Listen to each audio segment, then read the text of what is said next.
خطبہ نمبر 150۔ خطبہ نمبر 150 میں امام المتقین امیر المومنین حضرت علی علیہ السلام ارشاد فرماتے ہیں، آپ فرماتے ہیں، تمام تعریف اس اللہ کے لیے ہے کہ جو خلق کائنات سے اپنے وجود کا اور پیدا شدہ مخلوقات سے اپنے قدیم و ازلی ہونے کا اور ان کی باہمی شباہت سے اپنے بے نظیر ہونے کا پتہ دینے والا ہے۔ نہ حواس اسے چھو سکتے ہیں اور نہ پردے اسے چھپا سکتے ہیں، چونکہ بنانے والے اور بننے والے، گھیرنے والے اور گھرنے والے، پالنے والے اور پرورش پانے والے میں فرق ہوتا ہے۔ وہ ایک ہے، لیکن نہ ویسا کہ جو شمار میں آئے۔ وہ پیدا کرنے والا ہے، لیکن نہ اس معنی سے کہ اسے حرکت کرنا اور تاب اٹھانا پڑے۔ وہ سننے والا ہے، لیکن نہ کسی عضو کے ذریعے سے، اور دیکھنے والا ہے، لیکن نہ اس طرح کہ آنکھیں پھیلائے۔ وہ حاضر ہے، لیکن نہ اس طرح کہ چھوا جا سکے۔ وہ جدا ہے، نہ اس طرح کے بیچ میں فاصلے کی دوری ہو۔ وہ ظاہر ہے، بظاہر ہے، مگر آنکھوں سے دکھائی نہیں دیتا۔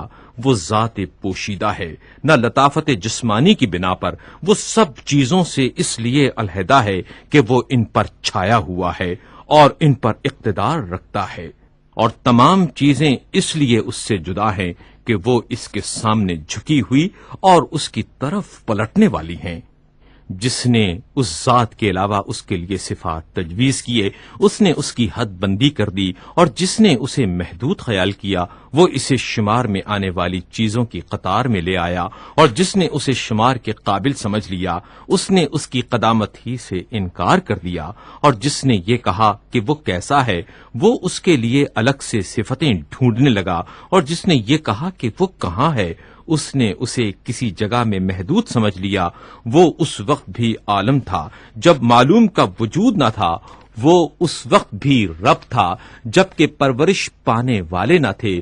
وہ اس وقت بھی قادر تھا جبکہ یہ زیر قدرت آنے والی مخلوق نہ تھی۔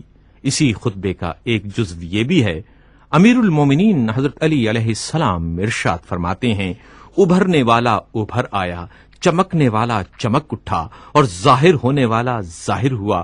ٹیڑھے معاملے سیدھے ہو گئے۔ اللہ نے جماعت کو جماعت سے اور زمانے کو زمانے سے بدل دیا۔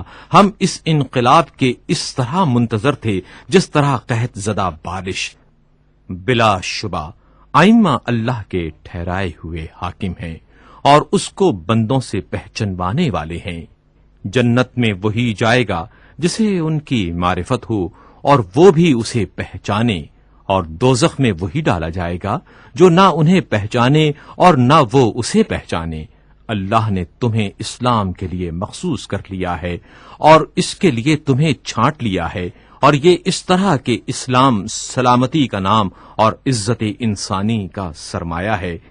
اس کی راہ کو اللہ نے تمہارے لیے چن لیا ہے، اور اس کے کھلے ہوئے احکام اور چھپی ہوئی حکمتوں سے اس کے دلائل واضح کر دیے ہیں۔ نہ اس کے عجائبات مٹنے والے ہیں اور نہ اس کے لطائف ختم ہونے والے ہیں۔ اسی میں نعمتوں کی بارشیں اور تاریکیوں کے چراغ ہیں۔